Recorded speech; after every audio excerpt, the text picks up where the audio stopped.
12 del mediodía, numeral no hacen caso, minuto 60 Movistar. Y lo hacemos de la mano de un informe que nos trae Andrea Díaz en primicia. Habla de derechos humanos, su realidad en Colombia y qué es lo que señala. Pues mire, Juan Pablo, raja al actual gobierno de Iván Duque en el tema de derechos humanos. Este informe, ¿quién lo hace? Son 3 plataformas de derechos humanos que agrupan a 500 organizaciones sociales de todo el país y las lidera pues el Observatorio de Derechos Humanos de la Coordinación Colombia-Europa-Estados Unidos. Usted recuerda que ellos fueron muy sonados, incluso internacionalmente consultados por lo que sucedió con el paro y con las protestas, con los líderes sociales asesinados. Entonces, se trata de este informe que van a revelar estas organizaciones sociales mañana. Hay que hacer un pequeño contexto y usted sabe que a ningún gobierno le gusta cuando le dicen, oiga, usted se está rajando o hay preocupación por el tema de los derechos humanos.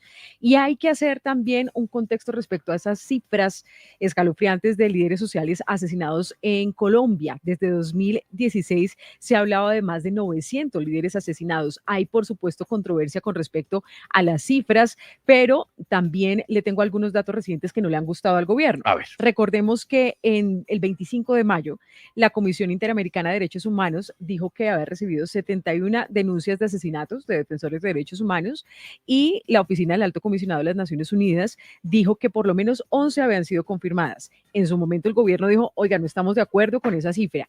Después, el 6 de junio, hace poco, la organización Indepaz entregó un informe donde decía que han sido asesinados 930 líderes en Colombia durante el gobierno de Iván Duque, dentro de los cuales 126 eran líderes sociales. También el gobierno dijo que las cifras estaban siendo entregadas de manera irregular, que no coincidían y que es la Defensoría del Pueblo quien tiene que dar este consolidado. Y también el delegado, el alto comisionado para los derechos humanos, Jefferson Vega, dijo que estaban en desacuerdo también con esas cifras de desplazamiento. ¿Se acuerda? Que incluso también lo dijo en la W. Pues bien, bueno, y otro contexto más. Recordemos que en el gobierno de Juan Manuel Santos también hubo una polémica porque el ministro de entonces, Villegas, de Defensa, dijo que muchos de esos asesinatos eran por líos de faldas. Entonces, esto para decir que no es cómoda esta cifra cuando a los gobiernos les dicen que está pasando algo que no está bien con respecto a estos derechos humanos. Pues bien, saludo a esta hora a Alberto Yepes, coordinador del Observatorio de Derechos Humanos de la Coordinación Colombia, Europa, Estados Unidos. Gracias, Alberto, por acompañarnos a esta hora. ¿Y cuáles son los resultados de este informe que ustedes van a publicar sobre el gobierno Duque? Bueno, gracias a la W, Andrea, a Juan Pablo, a la mesa. Este es un informe que preparamos las 3 plataformas de derechos humanos que agrupan a más de 500 organizaciones de derechos humanos distribuidas a lo largo y ancho del país. Cada año hemos venido haciendo un balance en materia de derechos humanos, de Estado de Derecho y de implementación del acuerdo de paz del gobierno Duque. Y este es un informe que pues viene desde que se inició desde el gobierno de Álvaro Uribe, con el famoso documento del embrujo autoritario que generó tanta reacción por parte del gobierno. Lo que ahora queremos presentar es un balance básicamente que dé cuenta de la crisis humanitaria con la que culmina este gobierno, el deterioro del Estado de Derecho y los mecanismos de funcionamiento de la democracia, de la situación de empobrecimiento y aumento de la desigualdad que se han vivido durante estos 4 años, y también de la parálisis que ha tenido el acuerdo de paz. Ahí, pues obviamente, pues también se plantean algunos elementos sobre el manejo de las relaciones internacionales, y finalmente, pues el acuerdo termina con unos retos para los movimientos sociales para los próximos 4 años y culmina con una carta a los candidatos presidenciales proponiendo una agenda de transformaciones urgentes en materia de derechos humanos, en materia de restablecimiento del Estado de Derecho y de retoma de la implementación del acuerdo de paz. Sí, Alberto, ¿usted nos puede dar algunas cifras, un consolidado de por qué dicen que hay un retroceso en materia de derechos humanos durante esta administración, durante esta presidencia? ¿Qué resultados concretos nos puede usted compartir hasta ahora? Pues nosotros no quisiéramos adelantar, digamos, Un adelanto, no de todo, pero Sí. sí. Algunos detallitos, por favor, don Alberto. Pues, pues básicamente, digamos, mencionamos el asunto de lo que es tal vez más notorio y que ha llamado más la atención de la comunidad internacional, el asesinato de los líderes sociales, en la cual pues ha habido un aumento de manera persistente y constante a lo largo de los 4 años. que está situando, digamos, ya el asesinato de los líderes en cerca de 1.313 asesinatos desde la firma del acuerdo de paz. Pero también hay un aumento sostenido en el tema de las masacres y los homicidios a nivel nacional, con una particularidad es que el aumento de los homicidios pues, se han venido concentrando en las zonas más afectadas por el conflicto, que fueron justamente las que el gobierno se comprometió a priorizar para garantizar allí la contención y la disminución de la violencia y llevar más garantías en materia de seguridad. También en materia de desplazamiento, digamos, también ha habido un aumento de confinamiento, en distintos aspectos que queremos el día de mañana en el Club del Comercio, donde se va a hacer la presentación a las 8 de la mañana, se va a hacer la presentación pues, presencial y virtual, presentar, digamos, en mucho mayor detalle cuáles son los resultados a los que se llegó, digamos, con este esfuerzo conjunto y de consenso de las 3 plataformas de derechos humanos que existen en el país para dar cuenta de un balance integral de los 4 años del gobierno Duque. Ese adelanto, Juan Pablo, es importante. 1.313 líderes asesinados en Colombia durante este gobierno. Desde la Alberto, firma del acuerdo de paz, desde la perdón, firma desde del la firma acuerdo del de acuerdo de paz. paz. Bien, Sí, sí. esa precisión es importante hacerla. Con respecto a este particular gobierno, ¿qué pasó? ¿Hubo tal vez falta de financiación? ¿Hubo falta de cumplir esas promesas que veíamos en muchos anuncios, ruedas de prensa, donde el gobierno Duque pues dice que sí, está comprometido con los líderes sociales? ¿O hubo indiferencia? ¿Cuál es el diagnóstico que usted hace para que se encuentren estas fallas en el actual gobierno?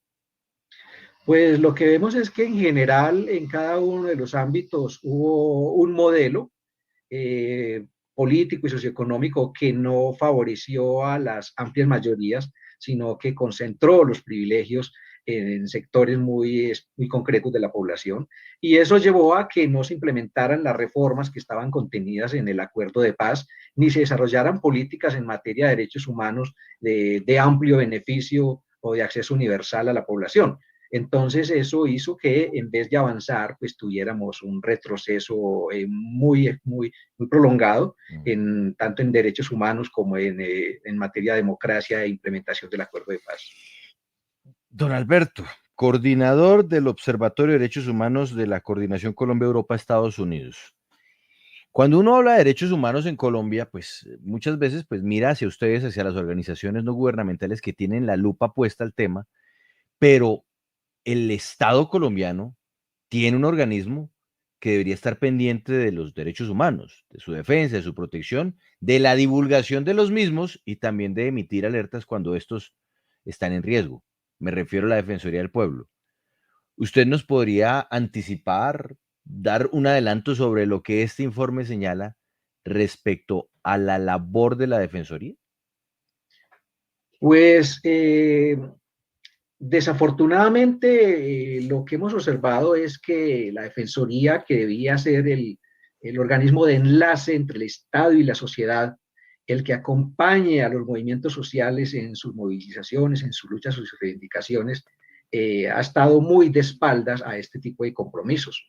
El hecho de haber pasado la Defensoría a una entidad controlada por una persona, digamos, de la propia coalición de gobierno y que ha mostrado muy poca independencia, pues es lo que lleva a que el gobierno dice, lo lleva a que el gobierno plantee que solamente la Defensoría sería la autorizada para plantear cifras en términos de cuál es la realidad en términos de asesinatos de defensores de derechos humanos. Eso es lamentable porque lo que hemos visto es que efectivamente no hay una actitud independiente por parte de la Defensoría del Pueblo con relación a dar cuenta de un seguimiento juicioso de derechos humanos y sobre todo no ha habido una interlocución desde la posición del actual defensor con las organizaciones de derechos humanos, de suerte que hay grandes discrepancias en este momento, tanto con la actitud de la Defensoría del Pueblo, así como también con los balances que presenta en muchos de los factores que afectan la situación de los derechos humanos. Bueno, entonces ahora hablemos de una visión tal vez suya, para no adelantar mucho del informe, pero si usted quiere también aprovechar para darnos pinceladas sobre el asunto, quiero que nos cuente en el tema de derechos humanos, qué impacto tienen los grupos armados organizados e ilegales que hacen presencia en distintas zonas del país, porque claro, una cosa es un gobierno que tiene unas responsabilidades, pero no podemos negar que hay unos grupos armados que presionan, que amenazan, que desplazan, que confinan y que sin duda atentan contra los derechos humanos de los colombianos. Claro, y eso estaba previsto en el acuerdo de paz, que tenía como eje central, como el corazón del acuerdo, el sacar la violencia de la política. Y aparte del compromiso de las FARC de desmovilizar, como desmovilizó sus 13.000 combatientes, al Estado le competía desmantelar esos grupos ilegales, especialmente en esos 170 municipios más afectados por el conflicto. Y para eso se pactaron una serie de garantías de seguridad, como una Comisión Nacional de Garantías de Seguridad que debía desmantelar las estructuras paramilitares. Pues bien, los balances muestran que eso no se hizo. La Comisión de Garantías de Seguridad nunca funcionó, el gobierno no la convocó y no hay ahora un plan, hasta ahora, casi 6 años después de instalada esa comisión, no hay un plan para desmantelar las estructuras ilegales que son las que causantes de la mayor parte de las masacres, de los homicidios y los atentados a líderes sociales. Aquí hay una responsabilidad por omisión muy fuerte de este gobierno que paralizó ese compromiso de implementación del acuerdo de paz. Pero también hay que mencionar que también hay actuaciones de la fuerza pública que han sido abusivas de los derechos humanos, como vimos recientemente en el caso en el Putumayo, con masacres, digamos, a la población, o con bombardeos frecuentes donde caen niños frecuentemente. Es decir, hay unas interpretaciones del derecho humanitario que no favorecen una actitud respetuosa de los derechos humanos y eso ha sucedido bajo el actual gobierno. Sí, quiero ligar el tema con la realidad política y es que el partido de gobierno, el Centro Democrático del presidente Iván Duque, que lo eligió, pues antes de las elecciones dijo que no estaban de acuerdo con el proceso de paz y pues ellos lideraron el plebiscito por el no y incluso algunos de los más radicales miembros decían que el acuerdo de paz tocaba hacerlo trizas. Sin embargo, esto en la práctica pues no fue tan así o por lo menos el presidente Iván Duque en varias intervenciones decía que sí estaba comprometido con la implementación del acuerdo de paz. El consejero Archila estuvo en diálogo con los excombatientes. Hábleme, por favor, de ese análisis. ¿Qué tan coherente encontraron ustedes esa política del Centro Democrático de no estar de acuerdo con el proceso de paz o que el presidente Iván Duque finalmente sí tuvo que implementar algunos aspectos o qué vacíos encontraron? Pues en los balances anteriores hemos planteado que lo que ha habido es una suplantación del acuerdo de paz por una estrategia que el gobierno ha denominado paz con legalidad. Es una estrategia que nada tiene que ver con el acuerdo de paz y que presupone que el acuerdo era ilegal. El gobierno dice que se vio forzado a hacer adaptaciones o modificaciones al acuerdo de paz para adaptarlo a la legalidad, como si el acuerdo, como si lo que se hubiera firmado fuera una serie de estrategias ilegales, lo cual no es cierto.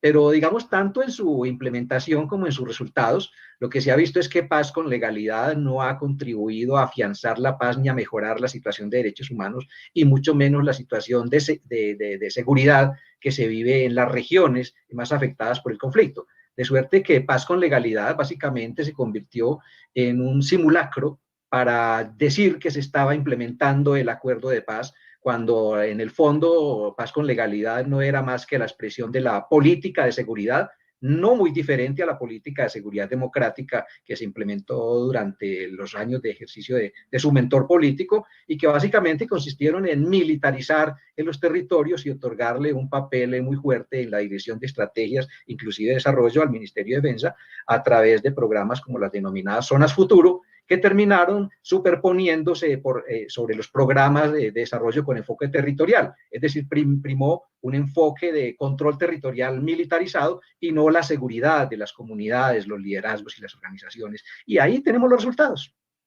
Sí, imagínese, este informe, pues por supuesto también lo hemos consultado con el gobierno y nos van a atender, pero Ah, después. sí, claro, porque don Alberto, usted nos dice que mañana es la presentación, ¿correcto? Así es, a las 8 de la mañana. Estamos hablando de más o menos cuántas páginas que van a componer este informe que se va a presentar. Es un documento de unas 50 páginas. Ok, Las veces pasadas hemos hecho documentos de sí, es que 360 yo páginas. Este va recuerdo a que ser ustedes han documento hecho de unos libros 50 grandes, uno, gordos. el libro de gordo. No, esta Sí. vez queremos hacer un libro que sea fácilmente consultable por las Ujú. organizaciones, por los Y medios, y que culmine con una agenda para los candidatos y también para los claro. movimientos ¿Y, sociales. Es un y al documento gobierno ágil. ya se lo entregaron? No, O se le también será entregará. mañana? Mañana será la entrega del documento Claro. tanto a la propia a la sociedad como a los medios y al Sí, gobierno. es que lo pregunto, ¿sabe por qué? Porque, Ujú, claro, nosotros queremos es tener respuestas ya con el documento en la mano y, ujú. por supuesto, poder hablar del mismo al aire, Paola. Sí, perdón un Ah, momento. Hay que decir que ajá. nosotros nos comunicamos con la Presidencia de la República, con Jefferson Mena, el alto consejero para los derechos humanos y los asuntos internacionales, y nos dijo, esperemos y mañana les damos nuestra versión al respecto. Así que esto va a ser importante, Paula. Sí, Andrea, yo quiero preguntarle a su invitado sobre lo que nos acaba de mencionar y es que el informe también va a contener un capítulo especial sobre la agenda que debe tratar el próximo gobierno en materia de derechos humanos. Y sin querer meterlo en problemas, quisiera que nos dijera, pues, si a ustedes les preocupa algo frente a alguno de los dos candidatos o de los dos en esta materia, en el tema de derechos humanos, y cuál es el llamado, qué es lo que están hablando en este informe específicamente en materia de retos en derechos humanos del próximo gobierno. Pues nosotros estamos planteando una agenda para ambos candidatos, los candidatos que están pues, en lista electoral. Sí nos preocupa el hecho de que la crisis humanitaria que es tan dramática en el país y que según la Agencia Humanitaria de Naciones Unidas tiene cerca de 7.7 millones de colombianos con necesidades humanitarias, y 5.8 millones de colombianos que viven bajo el terror de actores armados, no esté siendo debidamente considerada en los programas políticos, en los programas electorales y programas de gobierno que plantean. Creemos que una de las medidas que debe implementarse es atender de manera urgente esta crisis humanitaria, porque el país está en crisis humanitaria real, dramática, no solamente por el terror a que están sometidos millones de personas frente a actores ilegales, sino también por la situación que dejó el mal manejo de la pandemia en términos de hambre, desigualdad, de pobreza, desempleo, una situación muy precaria. Y eso demanda acciones urgentes en los primeros 100 días para una agenda humanitaria que atienda estas situaciones, y a partir de ahí, pues, desarrollo de políticas sectoriales y que conduzcan también a una agenda de un acuerdo humanitario que rápidamente también desemboque en una convocatoria muy participativa para un acuerdo de paz amplio con los distintos actores armados y para reactivar la vía de la implementación de los acuerdos de paz que fue paralizada durante este gobierno. Bueno, pero yo no sé hasta dónde esto lo pueda comprometer. Si usted me dice que no, pues lo sabré entender. ¿Han podido mirar propuestas y las líneas de cada uno de los dos candidatos en segunda vuelta sobre el tema de derechos humanos? Pues hemos visto y sí, digamos, nos preocupa por lo menos que algunas de las propuestas que están en el terreno electoral, pues al parecer tiene poco conocimiento de los asuntos del conflicto, de la necesidad de un acuerdo de paz amplio, y que pretende, por ejemplo, que se puede superar el asunto de la falta de negociación con otros actores armados, simplemente extendiendo un otro sí, ¿sí? Nos preocupa que también exista el mismo candidato haya votado en contra del plebiscito por la paz, y nos preocupa también que ante la grave situación social, la deuda social tan enorme que hay en este país, pues no se plantee la necesidad de unas reformas tributarias progresivas, que se nieguen esas reformas tributarias y que se plantee que con algunas medidas cosméticas como rebajar los tintos o cerrar algunas embajadas, que se pueda atender esa situación social tan dramática. Pero esto, digamos, todavía no es objeto, digamos, de lo que venimos planteando en el informe. Estamos pensando un pronunciamiento distinto adicional a eso, pero el informe se ocupa básicamente de plantear una agenda para todos los candidatos, Sí. uno u otro, que deben, digamos, acoger ese tipo de medidas para una agenda que permita superar la crisis humanitaria y la crisis social que vive el país. Alberto, el lanzamiento de este informe es mañana y sabemos que usted nos va a entregar más detalles mañana, pero yo quiero regresar a la comparación del gobierno Iván Duque respecto a su antecesor. Usted nos daba algunas cifras de 1.313 líderes sociales asesinados desde 2012, pero para comprender un poco más cómo queda parado el gobierno Duque, ¿nos puede hacer una comparación en algunos términos que sean los más destacables que ustedes encontraron respecto al gobierno anterior? Pues sí, en términos generales lo que vemos es que la llegada del actual gobierno significó un punto de inflexión en la implementación del acuerdo de paz, que básicamente implicó su parálisis y en muchos aspectos pues un retroceso, que al no haberse implementado, pues obviamente no se llevaron las medidas de seguridad que específicamente implicaban el desmantelamiento de actores ilegales, que por el contrario parece haberse favorecido su consolidación, su expansión en el territorio, no solamente a esas zonas, sino a otras nuevas zonas que hoy controlan. Y eso efectivamente pues es constatable que también en la parte de la implementación normativa del desarrollo institucional no se avanzó mayormente en este gobierno, pero eso lo vamos a decir con mayor detalle en el informe que presentaremos mañana. Pues don Alberto Yepes, entonces mañana estaremos pendientes y tendremos entonces también la respuesta del comisionado para los derechos humanos del gobierno nacional, que pues seguramente también tendrá algo que expresar respecto a estos datos que han sido compilados por todas estas organizaciones. Por lo menos los últimos informes que ha hecho Indepaz, algunos de la ONU, no le han gustado al consejero Jefferson Mena, pero queremos escucharlos. Y por supuesto es un tema que no les gusta a los gobiernos, pero es importante hablar de derechos humanos. Así que gracias, Alberto Yepes. Y mañana a las 8 en el Club del Comercio es la revelación de este informe completo. Perfecto, don Alberto, muchas gracias. Buena tarde. Gracias a usted. Muy